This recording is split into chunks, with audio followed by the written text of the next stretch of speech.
Pessoal, boa noite aí a todos, boa noite a todas, sejamos aí bem-vindos, bem-vindas.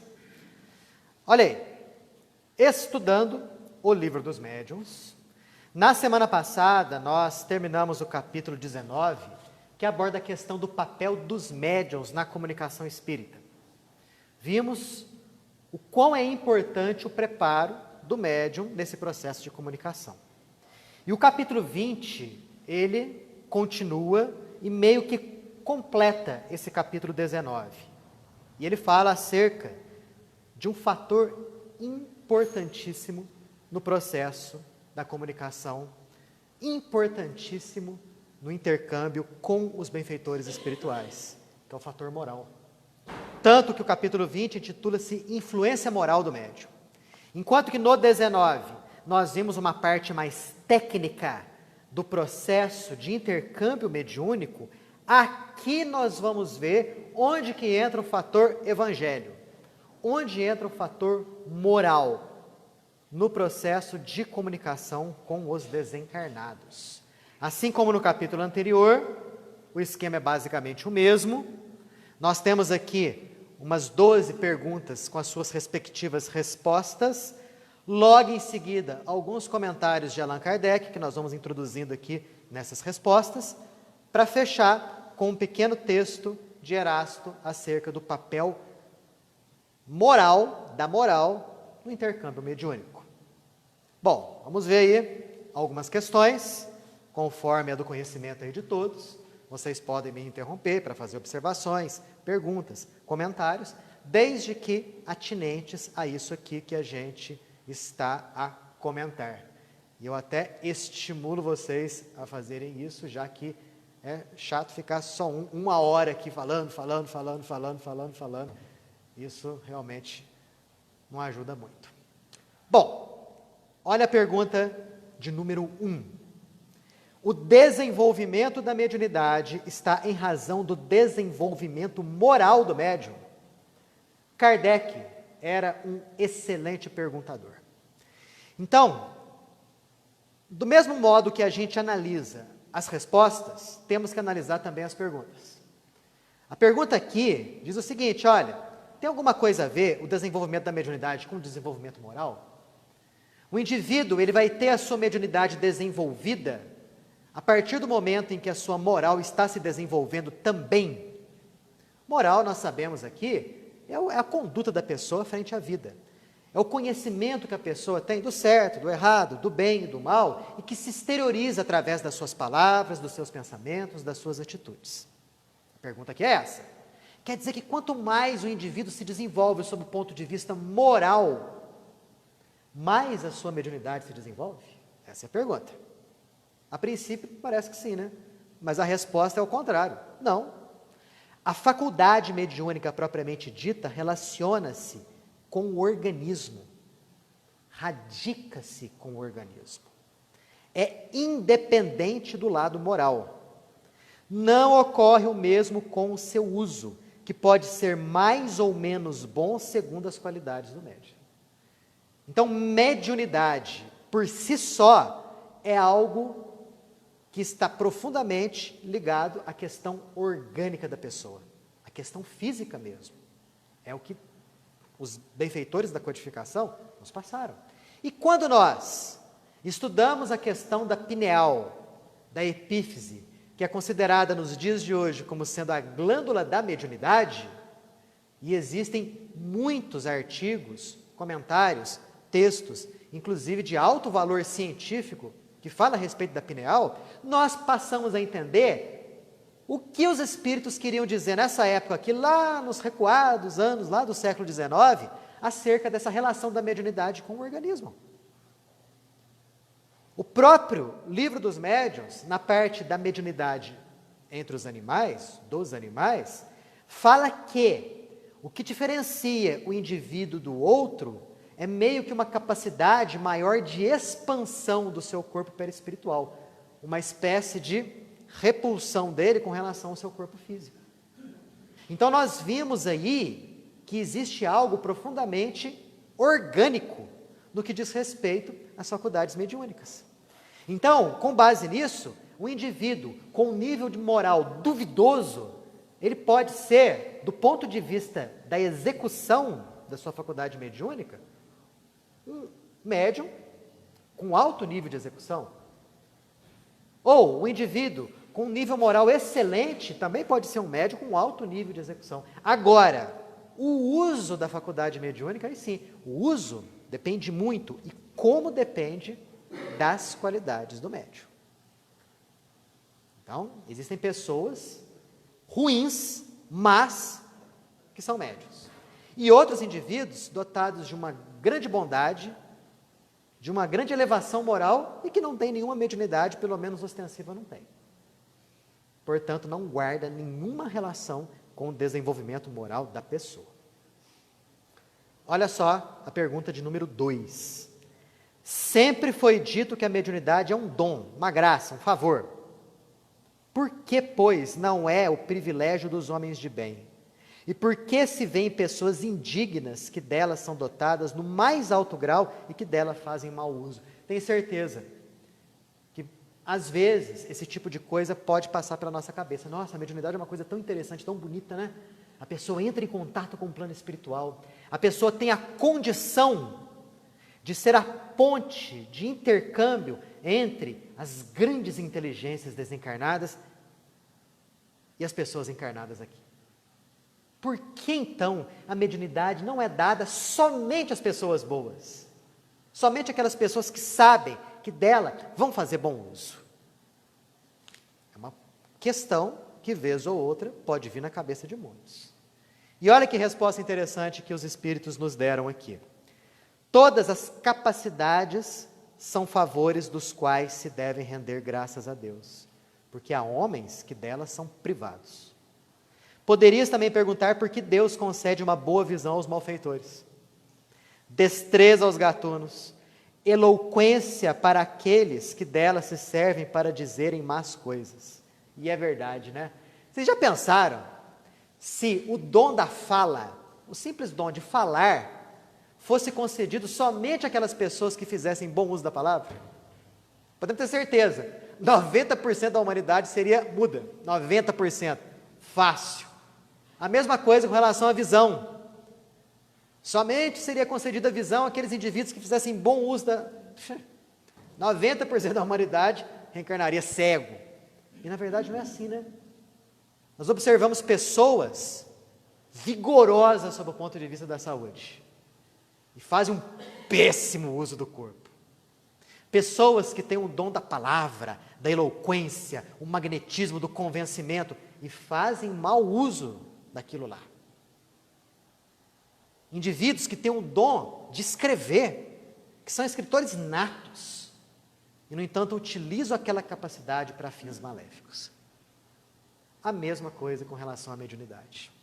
Olha que interessante, a comparação que o benfeitor aqui faz, e que deve ser uma lição muito grande para todos nós.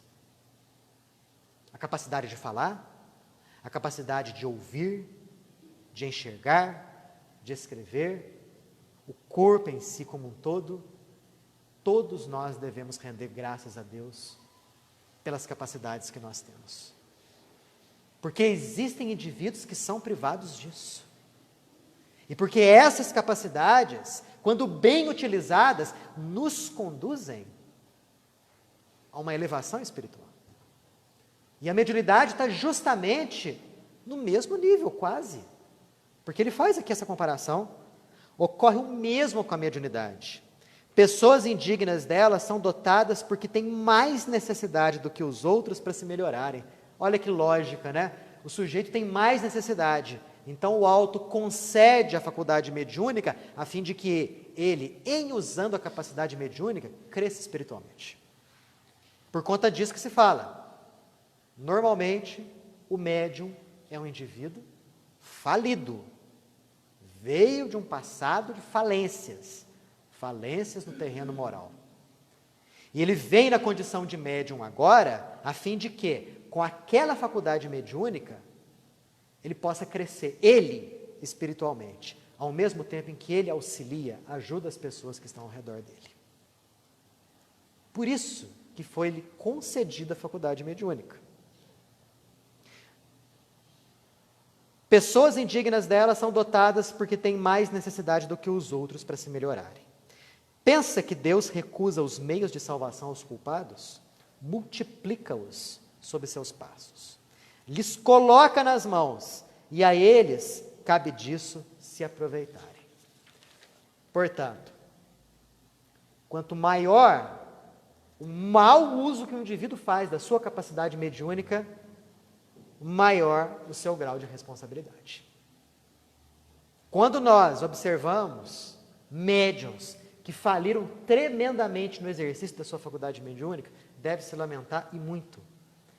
Porque o despertar da consciência desses indivíduos, provavelmente após o desencarne, vai ser uma coisa terrível, dolorosa e complicada.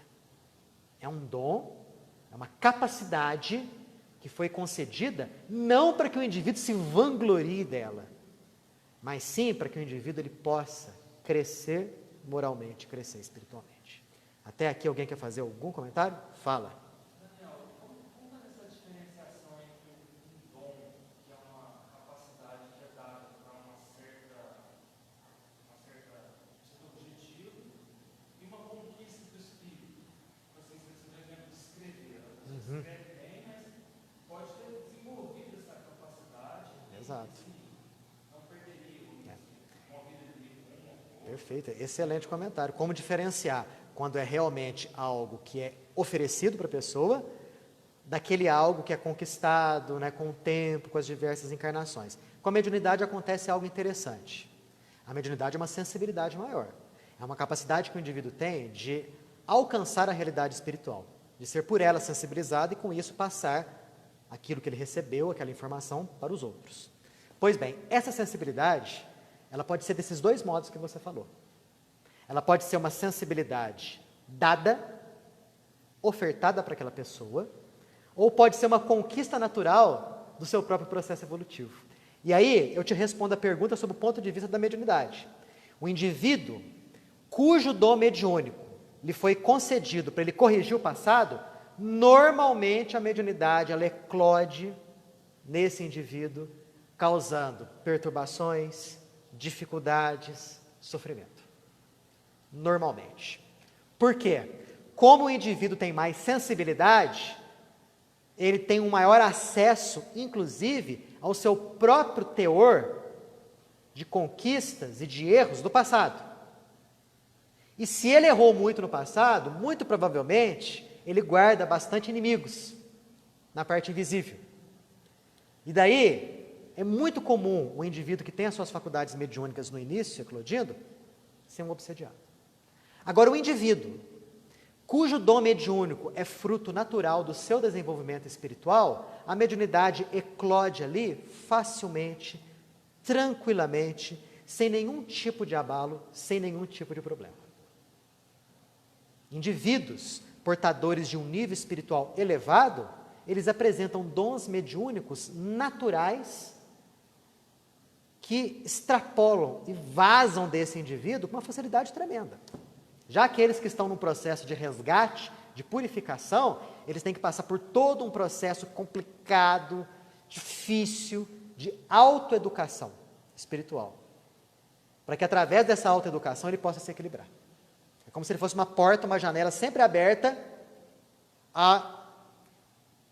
ao contato com a espiritualidade inferior. Eu sempre conversei em outro filme, uma Júlia, uma preta escrava branca. Ela falava, se eu não conseguia dormir, eu falava com ela e ela me ajudava. Maravilha. Ou seja, é um bom espírito. Se te ajudava nos teus problemas, nas suas dificuldades, Alain, um bom espírito. Maravilha. Bom, a pineal ajuda no desenvolvimento mediúnico, né?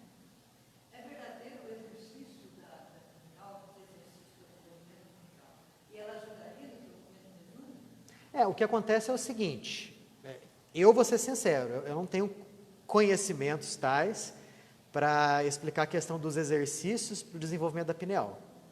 Né? Não sei como que isso acontece, vou ser sincero, é uma ignorância minha. Mas que a pineal é uma glândula responsável pela faculdade mediúnica, ela é. E descobriu-se uma coisa muito interessante a respeito dela, que ela é como se fosse uma antena parabólica. Ela capta energias eletromagnéticas. E nesse captar de energias eletromagnéticas, ela capta e transforma aquela energia eletromagnética em estímulos neuroquímicos, ou seja, ela vai, através desses estímulos neuroquímicos, estimular certas áreas do nosso cérebro. Então, por isso que se fala que ela é a glândula da vida mental, é o que André Luiz fala, e a glândula da mediunidade, como o Dr. Sérgio Felipe, né, como o Dr. Décio e Andoli Júnior, tanto pesquisam e já nos ofertaram trabalhos científicos fantásticos. Agora, talvez o melhor exercício, e aí vai uma opinião pessoal, para o desenvolvimento da pineal, seja justamente a pessoa se desenvolver como pessoa, se desenvolver como indivíduo, na sua personalidade. Porque aí, paulatinamente, ela vai se sintonizar com as energias maiores da vida. Creio que é assim que o negócio funciona. Nossas ações, nossos méritos, pelas leis espirituais, elas têm equivalência? Ou seja, de outra forma mais simples para perguntar, tudo que nós fazemos, nós recebemos pelas leis espirituais, ou não há esse discernimento? Sim, claro. Toda ação corresponde a uma reação. Toda. É que talvez essa reação surja, apareça, num momento diferente daquilo que a gente espera. A própria questão da prática do bem nos leva a esse tipo de coisa. Um exemplo. Eu estou me esforçando tanto para fazer o bem, estou lançando tantas sementes boas, mas eu não estou vendo talvez nada de retorno para mim.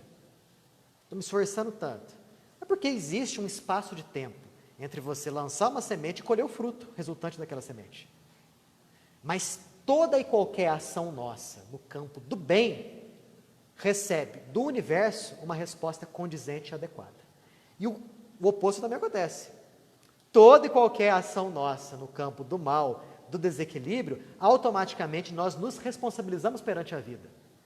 E aí, mais dia menos dia, no tempo e no espaço, receberemos o choque de retorno daquilo ali. É interessante nós notarmos um exemplo disso, em termos de tempo, que para nós é uma coisa relativa, né? Se você for comparar isso com o fato de nós alçarmos voos maiores ou menores, com aquilo que aconteceu com o incêndio do circo de Niterói, que aconteceu lá na década de 60, em que diversas pessoas morreram queimadas. Através de relatos espirituais, soube-se que esses indivíduos, eles estavam envolvidos em processo da queima dos primeiros cristãos, lá na Roma Antiga. Então, para você ver, quase 2000 anos depois, é que surgiu o choque de retorno. 2000 anos depois. Quer dizer, aqueles indivíduos ignorantes, que lá na Roma Antiga queimaram os cristãos, os primeiros cristãos, queimaram vivos os cristãos, foram resgatar esse débito 2000 anos depois aqui no Brasil. Por aí que a gente vê que existe uma relação, né, entre a ação e a reação, né, entre aquilo que o indivíduo faz e as consequências daquela atitude. Mais dia, menos dia, sempre acontece. Negociação? Com o mal não se negocia, primeira coisa, né? Agora, com os benfeitores espirituais, de acordo com o nosso grau de desenvolvimento, de acordo com o nosso nível moral, nós podemos planejar um ou outro aspecto da nossa vida mediante o contato e o combinar com eles, porque existem certas situações que nós talvez desejamos passar quando encarnados, que eles, benfeitores espirituais, sabem que nós não temos condição de aguentar. Então, quando você fala a questão da negociação, eu percebo mais ou menos por conta disso daí. Algo que nós temos que pagar, o mal, mas a gente pode fazer o bem. É isso que eu quero perguntar. Exatamente. O desejável e o ideal é justamente isso daí. O sofrimento é criação nossa. Podemos ter certeza disso. Né? Tanto que, se você for ver, desse exemplo que eu dei, desde a Roma Antiga até nos dias de hoje, 1960, né? 2000 anos, quantos indivíduos já não se purificaram e escaparam desse karma, vamos dizer assim? quantos que cresceram espiritualmente. E o amor cobre a multidão dos nossos erros, né? E ele muda, inclusive, o caráter do pagamento. Quer dizer, o pagamento tem que acontecer, mas o caráter do pagamento muda de acordo com as nossas atitudes. Sim. Ô, Daniel, voltando para a glândula pineal, eu queria que você dissesse se você sabe algo sobre as batidas binaurais, né? Sobre os sons de glândula, beta, como isso funciona para ajudar nessas ondas. Então, foi o que até foi comentado agora há pouco. É como se fossem estímulos e exercícios com o objetivo de fazer o estímulo disso aí. Eu falo para você, desconheço, não tenho conhecimentos a respeito disso. O que se sabe, o que eu sei, aliás, é que o Dr. Sérgio Felipe certa vez comentou que os cristais de óxido de ferro que se encontram dentro da glândula pineal se encontram imersos em meio líquido. E nós sabemos que os sons, os mantras e as ondas eletromagnéticas como um todo interferem nesses líquidos, podendo inclusive atingir esses próprios cristais de óxido de ferro. Será que isso daí provocaria um desenvolvimento da faculdade mediúnica? Não sei, desconheço, né? Não sei se inclusive testes já foram feitos para avaliar isso daí.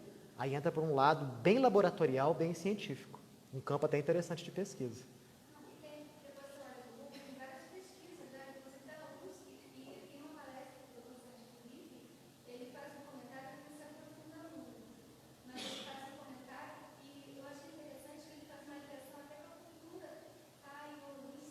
Uhum. E depois eu fui ver aquela moça japonesa, que eu gosto muito dela, e ela participou de um movimento ali ecumênico, né? E ela falou que o budismo se parece muito com o espiritismo kardecista, vamos dizer até assim. Não sei se você assistiu essa palestra. E ela explica que a meditação nesse vídeo, né? Através da meditação você consegue fazer um desdobramento do sono. Ela deixa ele bem claro. Tá. Então, quando você vê a questão da meditação, aí eu já consigo entender. Por quê? Porque com a meditação ocorre um desdobramento. Nem que seja um desdobramento muito leve. E sabe-se que o desdobramento é como se fosse o passo inicial para o intercâmbio mediúnico. Né? Então, se você for ver a questão sob a ótica desdobramento, aí eu já consigo entender melhor. Né? Isso daí realmente tem lógica, tem sentido. Eu entendo assim, pode estimular é uma coisa, mas você pode conseguir melhorar aquilo, é uma outra história. Aí eu acho que como um todo, aí como o espírito tem que melhorar como um todo, a evolução, agora estimula ali, tá, legal, mas há uma ressonância, mas aqui talvez passe, a não ser que haja uma coisa mais permanente. Mais constante, como se fosse um estímulo constante. Parte da evolução como um todo. No livro Mediunismo, o Ramatiz ele explica o fato do indivíduo ser médium com o fato de, antes de reencarnar no plano espiritual, ele é submetido a um processo de hipersensibilização perispiritual. Então, talvez essa hipersensibilização perispiritual haja no sentido do indivíduo ter facilidade no desdobramento, que é aquilo que Kardec fala aqui, da maior repulsão ao corpo físico, e pode ser que essa hipersensibilidade perispiritual também haja na própria glândula pineal, fazendo com que, com isso, o próprio intercâmbio mediúnico possa acontecer. Né? A verdade é que a ciência, agora que começa, agora que eu falo assim, de décadas para cá, que vem pesquisando de uma maneira mais intensa e mais honesta e bem objetiva, a questão da mediunidade. Então, a mediunidade vem sendo, aos poucos, sendo colocada nos laboratórios com resultados fantásticos, interessantíssimos.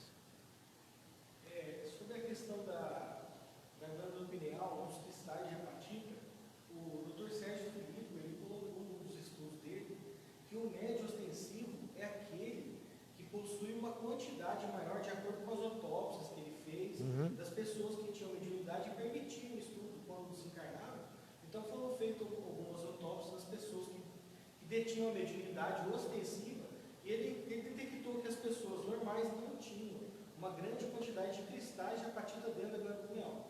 Então aí ele determinou que a mediunidade ostensiva, porque médiums todos nós somos, mas o ostensivo ele catalogou que tem mais cristais de apatita de acordo com o estudo dele. Aí a questão dos médiums, que os médiums são aqueles que vêm com muitos deles com os endividamentos de vidas passadas e que vêm com essa condição, com mais cristais de apatita, patologicamente a pessoa vem sendo médium, mas sem um preparo. O que é esse preparo? O preparo é a evolução moral da sintonia. Então a grande dificuldade que 99% dos médiums que vêm patologicamente como médiums é a questão da moral. Então por isso que a importância é de todos nós evoluirmos moralmente. Exatamente. Para mudar a nossa sintonia vibratória. É o que fala esse capítulo aqui. Né, que o exercício da mediunidade é algo que independe do aspecto moral. Né? Mas o uso que se faz está totalmente ligado ao aspecto moral. Essa tal da hipersensibilidade perispiritual, que leva a uma repercussão ali na glândula pineal, é que faz com que o indivíduo sofra. Porque, como ele é hipersensível sob o ponto de vista perispiritual, o lado moral dele não está acompanhando. Então, a sintonia que é feita basicamente com espíritos de baixo nível. Aí o sofrimento. Aí o que ele tem que fazer? Para se equilibrar, ele tem que batalhar nesse campo do crescimento moral. Porque ele batalhando no crescimento moral, ele vai mais ou menos equilibrar as coisas. Ele vai crescer moralmente, vai fazer jus àquela hipersensibilidade perispiritual. Né? Olha que coisa bonita, né? Através daquilo que a pessoa está passando de dor, de sofrimento, ela é instigada, momento a momento, a crescer como indivíduo. Mediunidade? Assim, existe a mediunidade de prova, que são essa mediunidade dos 99% aí, e existe o mediunato, né? Que é aquela pessoa que já vem com aquela mediunidade totalmente acessível, fácil, transborda daquela pessoa naturalmente, porque é resultante do seu alto nível espiritual. Olha a pergunta 3. Os médiuns que fazem um mau uso de sua faculdade, que não se servem dela com o objetivo do bem, que não a aproveitam para sua instrução, sofrerão disso as consequências? Claro, né, gente? Óbvio, né? A gente chegou até a comentar isso aí, né? Se a usam mal, serão duplamente punidos, porque tem um meio a mais para se esclarecerem. E que não aproveitam. Aquele que vê claro e que tropeça é mais censurável do que o cego que cai no fosso. Então, olha aí a grande responsabilidade para si próprio daquele indivíduo que é médium. 4. Há médiums aos quais são feitas espontaneamente, quase constantemente, comunicações sobre o mesmo assunto, sobre certas questões morais. Por exemplo, sobre certas faltas. Tem uma finalidade isso daí? Resposta: sim. E essa finalidade é a de esclarecê-los sobre um assunto frequentemente repetido, ou corrigi-los de certos defeitos. Por isso, a uns falarão sem cessar do orgulho, o outro da caridade. Não é senão a saciedade que pode lhes abrir os olhos. Não há médium, abusando da sua faculdade, por ambição ou por interesse, ou comprometendo por um defeito, que não receba de tempos em tempos algumas advertências por parte dos espíritos. Então, se você é médium e está escorregando aí sob algum ponto de vista moral, está errado em algum aspecto do comportamento, pode ter certeza, os benfeitores espirituais vão falar frequentemente por seu intermédio, ou escrever por seu intermédio, assuntos relacionados àquela sua falta. Só que os benfeitores espirituais, eles são muito discretos nisso daí. Eles fazem sempre de uma certa forma, a fim de que o indivíduo possa, ele próprio, perceber que ele está errando. E possa ter com isso o mérito de se corrigir. É difícil você observar um espírito benfeitor falar de modo bastante claro que o indivíduo erra por orgulho. Ó, você está errando por vaidade. Ó, você está errando porque você está falando muito mal dos outros. Dificilmente eles vão fazer isso. Eles vão dar uma comunicação, vão passar uma mensagem, dão uma indireta, a fim de que o indivíduo possa cair a ficha daquela pessoa, e aí ele possa perceber que ele está errando, e que ele tem que se corrigir. Agora, o que é o que alguns médiuns não fazem. Por quê? Primeiro, porque eles pensam que são instrumentos do alto e estão num processo de missão superior. E que tudo aquilo que vem através deles serve para os outros, não serve para ele. Ainda alguns pensam desse jeito, pensam dessa forma. Acham que são evoluídos, acham que são melhores, acham que só pelo fato de serem médiums, isso o distingue dos demais, e tudo aquilo que vem de comunicação através dele, não significa, não interessa nada para os outros. Uma vez, mais ou menos nesse campo aqui, algo parecido aconteceu com o Divaldo Franco. Ele estava passando por um momento, por uma tensão, por um problema complicadíssimo, de ordem pessoal. E estava sendo muito difícil dele lidar com aquilo ali. E a Joana de Ângeles escrevendo através dele. Lá pelas tantas, ele fala assim, minha senhora, eu estou passando por tanto problema, por tanta dificuldade, a senhora está vendo isso? Por que a senhora não escreve algo para mim? Ela fala, meu filho, mas eu sempre escrevo para você. Eu falei assim, não, a senhora escreve para os outros. E ela, não, meu filho, eu sempre escrevo primeiramente para você. Olha só como que eu emprego o verbo. Olha só a primeira frase que eu disse, que eu escrevi aqui. Lá estava a primeira frase, né? O verbo falando para a pessoa. Ou seja, para aquele que estava psicografando. No caso, o Divaldo Franco. Então, mesmo num médium do gabarito e do nível dele, ele passava por aqueles problemas, por aquelas dificuldades, recebia as informações do plano espiritual, as orientações, os consolos, e achava que era para os outros, sendo que primeiramente para ele. Então nós que somos médiuns, ou não, devemos sempre ter esse tipo de pensamento na nossa mente. Aquilo lá nos é dado não para nós nos vangloriarmos, mas para que cresçamos espiritualmente. Humildade. Única, especificamente, humildade. Olha as 5 aí, ó. Nas lições que são ditadas ao médium, de modo geral, sem aplicação pessoal, este não atua como instrumento passivo para a instrução do outro. Aí vem a resposta. Frequentemente, esses avisos e esses conselhos não são ditados para ele, mas para outros, aos quais não podemos nos dirigir senão através de um médium. Ou seja, nem toda lição que é dada através do médium é dada para o médium, mas também para os outros. E olha que frase. Não creiais que a faculdade mediúnica seja dada para corrigir uma ou duas pessoas. O objetivo é maior, trata-se da humanidade. E olha essa frase aqui. Um médium é um indivíduo, aliás, um médium é um instrumento muito pouco importante como indivíduo. Essa é uma frase que todo indivíduo que é médium e todo aquele que não é e que idolatra médium tem que guardar na cabeça. Um médium é um instrumento muito pouco importante como indivíduo. Por que o orgulho? Por que a vaidade? Por que a pretensão? Por que da soberba? Não tem lógica. Por isso, quando damos instruções que devem aproveitar a generalidade, nos servimos daqueles que possuem as facilidades necessárias. Mas, virá um tempo no qual os bons médios serão bastante comuns, para que os bons espíritos não tenham necessidade de se servirem de maus médiuns, de maus instrumentos. Olha 6. Uma vez que as qualidades morais do médium afastam os espíritos imperfeitos, como ocorre que um médium de boas qualidades transmita respostas falsas ou grosseiras? Verdade, né? Quando a gente vê a questão da mediunidade, do mecanismo da mediunidade, Kardec até fala um pouquinho mais para frente aqui. Fala-se que a mediunidade entra no campo da sintonia. Gente, como assim sintonia? Todos nós aqui já ouvimos falar da aura, né? Chegamos até a comentar alguma coisa algumas sextas-feiras aí atrás.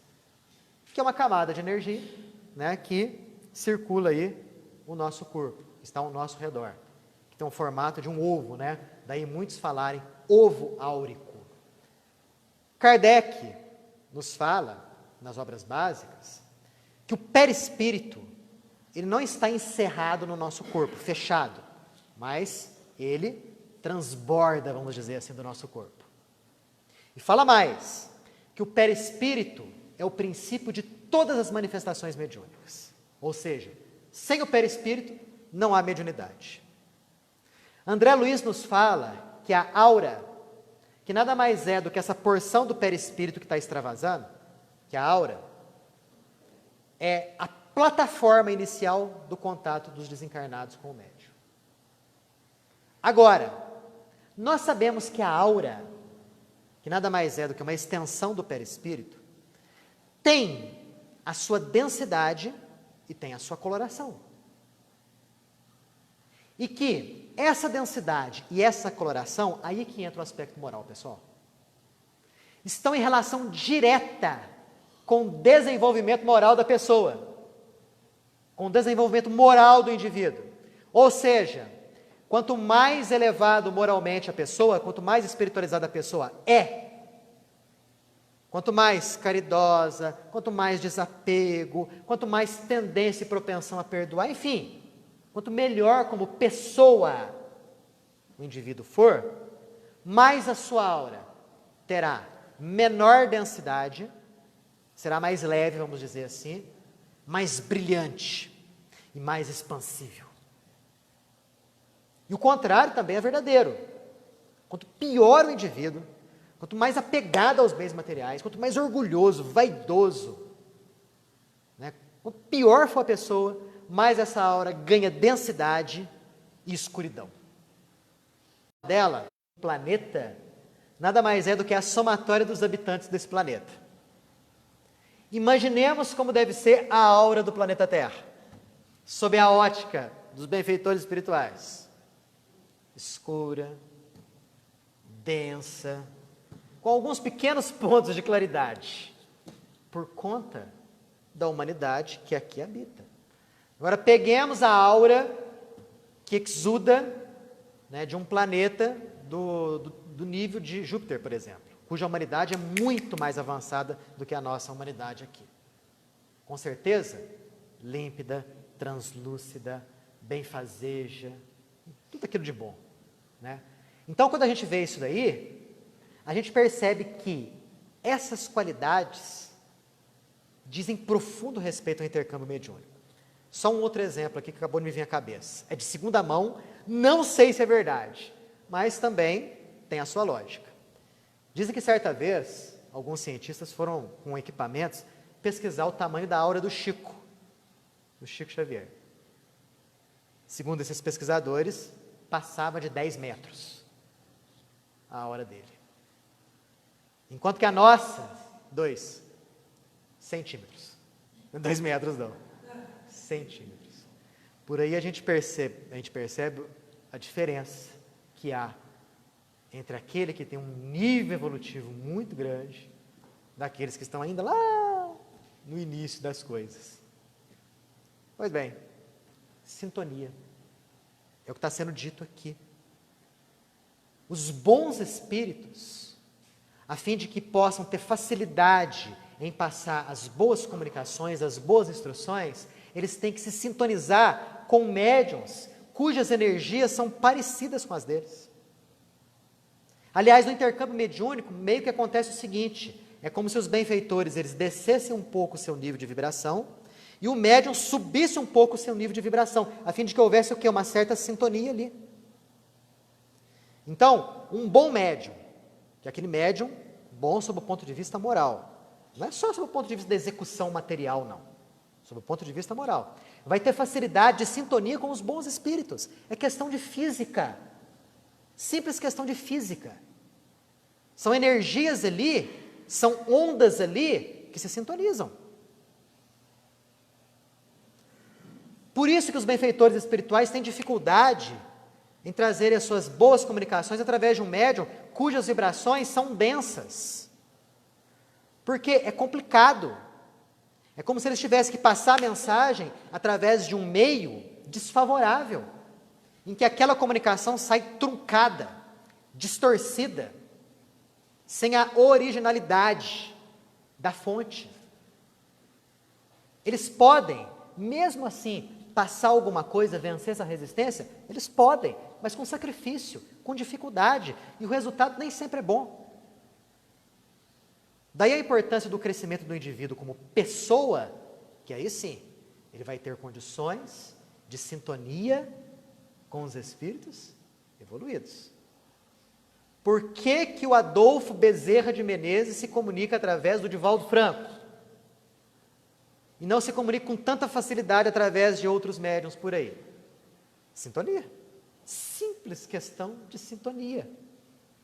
Ali, a transmissão da comunicação é fácil, é tranquila. Agora, tem também uma coisa. Pode falar, Lá. Vamos dizer o seguinte, dizem até, o Alain, que o Sol seria um local de reunião dos espíritos que coordenam o nosso sistema solar. É um local ali que esses grandes avatares do sistema solar se reúnem. Voltando aqui. Daniel, mas olha só, e aqueles médiuns que recebem comunicações de espíritos sofredores? E aqueles médiuns que recebem comunicações de obsessores? Quer dizer que a sintonia deles é a mesma? E aí? Com base naquilo que eu acabei de explicar, como que deve ser a sintonia de um médium que recebe um obsessor, mas um obsessor mesmo, daqueles? Será que o médium é tão ruim quanto o obsessor? Não é, né? Ou pelo menos não pode ser, né? Olha o que diz aqui. Conheceis todos os recessos de sua alma? Aliás, sem ser leviano, o médium pode ser leviano. Aliás, sem ser vicioso, o médium pode ser leviano e frívolo. Ademais, algumas vezes tem necessidade de uma lição para que se mantenha em guarda. Quer dizer, um médium recebe constantemente comunicações de espíritos inferiores. Várias explicações para aquilo ali. Pode ser que realmente ele tenha lá no seu interior sintonia com aqueles espíritos. De alguma forma tem. Ou pode ser que os benfeitores permitam esse tipo de comunicação a fim de que o médium não se ache muito, né? Não se ensoberbeça, fica cheio de soberba. Mas existe, gente, uma outra explicação para isso. Já ouviram falar da chamada sintonia de interesses? Sintonia de interesses. Existe a sintonia energética. Bom com bom, mal com mal. Mas há a sintonia de interesses. Por exemplo, um espírito inferior se comunicando através de um médium elevado. Tem, claro. Óbvio que tem. O Chico recebeu obsessores. E o que significa sintonia de interesses? Um, que é o médium, tem um interesse em ajudar. O outro, o inferior, tem um interesse em ser ajudado. Então, através dessa sintonia de interesses, um espírito de baixo nível pode se comunicar através de um médium de nível moral elevado. Vira e mexe, a gente recebe perguntas desse tipo: nossa, eu sou médium, eu só recebo obsessor. Será que eu sou tão ruim assim? Né? Às vezes a sintonia ia de interesses. Mas aí também é uma forma de caridade. Sim, claro. É o que ele fala aqui, ó, para que se mantenha sempre em guarda, inclusive contra o seu orgulho, contra a sua vaidade, ao mesmo tempo em que ajudando, ele vai crescendo espiritualmente. Daniel, aquele livro, eu não sei se eu estou certo, né? Nos domínios da mediunidade, a médium Celina É, a mais elevada do grupo mediúnico lá, né? grupo, É. e recebeu aquele espírito De um fazendeiro que torturava os escravos. Pois é, né? Resolveram pegar a melhor médium e colocar naquela melhor médium o espírito que estava em piores condições. justamente essa médium que passava altas provações com o marido dela em casa. Exato, sintonia de interesses. Né? Quer dizer, ela tinha condições naquele momento de poder ajudar aquele espírito que estava naquela qualidade, naquela dificuldade. É absolutamente impossível ter boas comunicações através de um médium imperfeito. Um médium imperfeito, algumas vezes, pode obter boas coisas. Porque se ele tem uma bela faculdade, os bons espíritos podem dele servir-se na falta de outro, numa circunstância particular. Ou seja, não tem outro melhor, mas vai esse mesmo. Os bons espíritos eles podem fazer isso às vezes, né? Agora, quando eles encontram um médium que lhes satisfaz, sob o ponto de vista da execução e sob o ponto de vista moral, obviamente eles preferem aquele. Então, quanto melhor o médium, melhor instrumento ele é dos bons espíritos. A nota de Kardec aqui, ó. Há a se observar que, quando os bons espíritos julgam que um médium cessa de ser bem assistido e se torna presa de espíritos enganadores, provocam quase sempre circunstâncias que revelam suas manias e afastam as pessoas sérias e bem intencionadas, de cuja boa-fé possa ser abusada. Que interessante isso, né?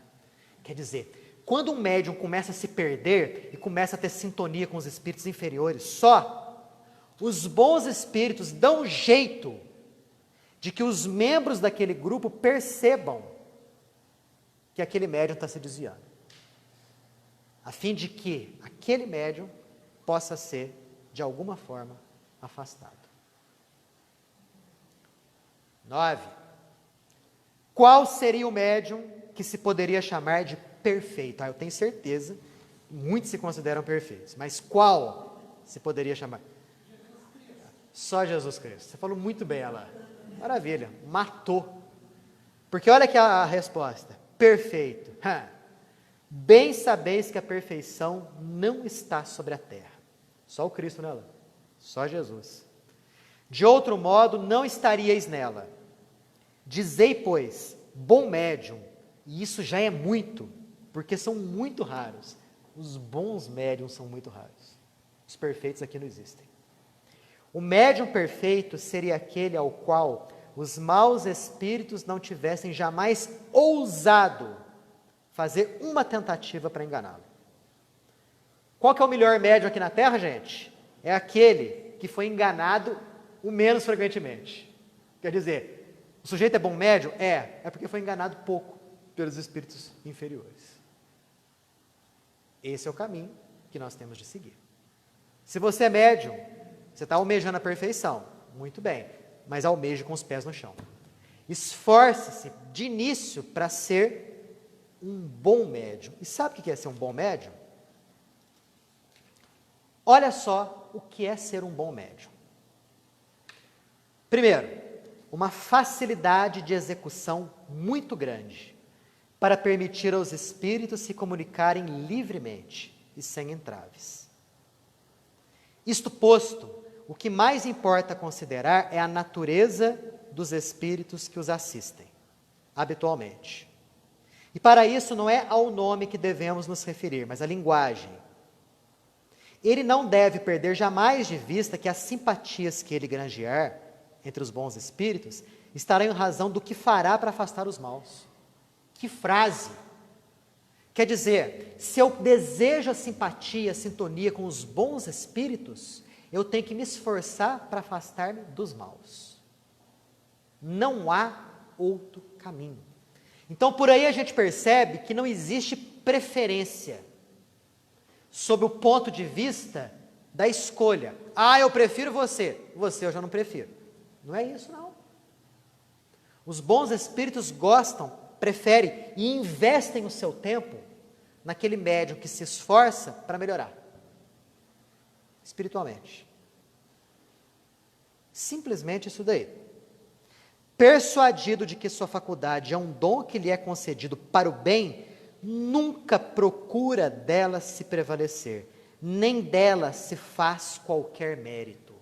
Então, se você vê algum médium falando assim, olha, eu estou há tantos anos trabalhando aí como médium, é como se ele quisesse apresentar para você um certificado de que aquilo que ele está falando tem valor, porque ele é médium, e porque ele trabalha aqui como médium há 10, 20, 30, 40 anos.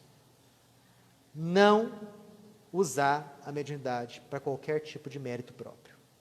Aceita as boas comunicações que lhe são feitas como uma graça, da qual deve se esforçar para se tornar digno por sua bondade, por sua benevolência e sua modéstia. Estão vendo? Quando a gente fala da questão moral, passa necessariamente pelo desenvolvimento do médium como pessoa, como espírito. Não adianta nada o médium ser terrível lá fora e colocou o pé aqui no centro, já faz ar de santinho. Junta as mãos, né? Suspira profundamente. Até os passos são calculados. Mas lá fora é um capeta de pessoa. Terrível. Terrível para a família, terrível para a mulher, terrível para os filhos, horroroso como companheiro de trabalho. Aí chega no centro, coloca o pé no centro, vira santo. Gente, não é assim que funciona. Nunca funcionou desse jeito. Cadê a sintonia? Será que a sintonia, que as energias perispirituais mudam assim de uma hora para outra? Não muda. Por isso que falamos que o desenvolvimento mediúnico é de 24 horas. Eventualmente a pessoa vem aqui ao centro para poder estudar, trocar experiências, né, exercitar, mas o seu desenvolvimento mediúnico perpetua na vida profana, na vida diária, na vida comum, né? É você sendo honesto no seu trabalho, é você sendo consciente dentro da sua família, é você buscando crescer, superando os seus defeitos, né? Primeiro admitindo que tem, que é muito importante. Admitir que tem defeito é um passo gigantesco para você melhorar. Gigantesco. Admitir imperfeição. E buscando melhorar, buscando se corrigir.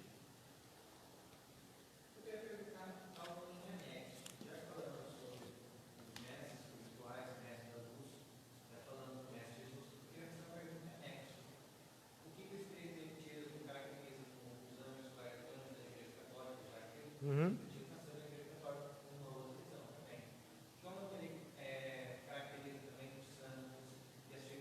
Ó, os santos são aqueles indivíduos aqueles que foram santos mesmo, tá? Porque, primeiro, tem alguns santos aí nem existiram. Por exemplo, São Cristóvão nunca existiu. São Jorge, padroeiro do Corinthians. Nunca existiu São Jorge, né? Quer dizer, alguns santos não existiram. Outros indivíduos que foram colocados à condição de santos, longe, nunca tiveram um comportamento santo aqui na Terra. Não, muitos que são canonizados foram queimados na Inquisição. Quer dizer, agora há aqueles que realmente tiveram uma conduta, um comportamento fantásticos, acima da média. Ué, quem são esses santos? Esses indivíduos que são melhores do que a média. Vamos pegar exemplo. Quantos indivíduos aqui dentro da doutrina espírita, se fossem católicos, seriam santificados, canonizados? O próprio Chico. Nossa, o Chico é um santo, São Francisco Cândido Xavier, se fosse católico, né? Porque a conduta do homem, eu estou falando dele, porque ele é sempre um modelo, né, de médium que a gente tem que tratar aqui.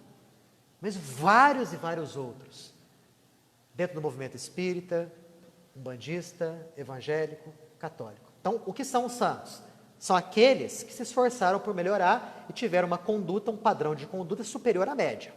Os anjos, os arcanjos, são aqueles indivíduos que já atingiram um nível de evolução espiritual, para nós, inimaginável, né? Ramatiz, no livro O Sublime Peregrino, se eu não me engano, ele categoriza Jesus à conta de anjo, né? E existem aqueles que têm um nível superior ao próprio Jesus. E por aí vai, né? Até chegar até Deus. Enfim, sob a ótica da doutrina espírita é mais ou menos isso aí. Falando de Jesus, nós vamos encerrar o nosso ano de estudos aqui, no dia 20 de dezembro. A palestra nossa vai ser sobre o Natal. E aí nós vamos falar sobre Jesus, sobre a ótica espírita. Quem? Tu, Rose.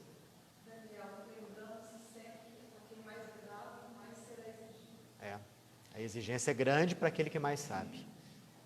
Exatamente. Só para encerrar? Não, já encerramos aqui, ó. Temos ainda 2 perguntas, mais alguns textos aqui a serem lidos, mas semana que vem a gente arremata isso bem.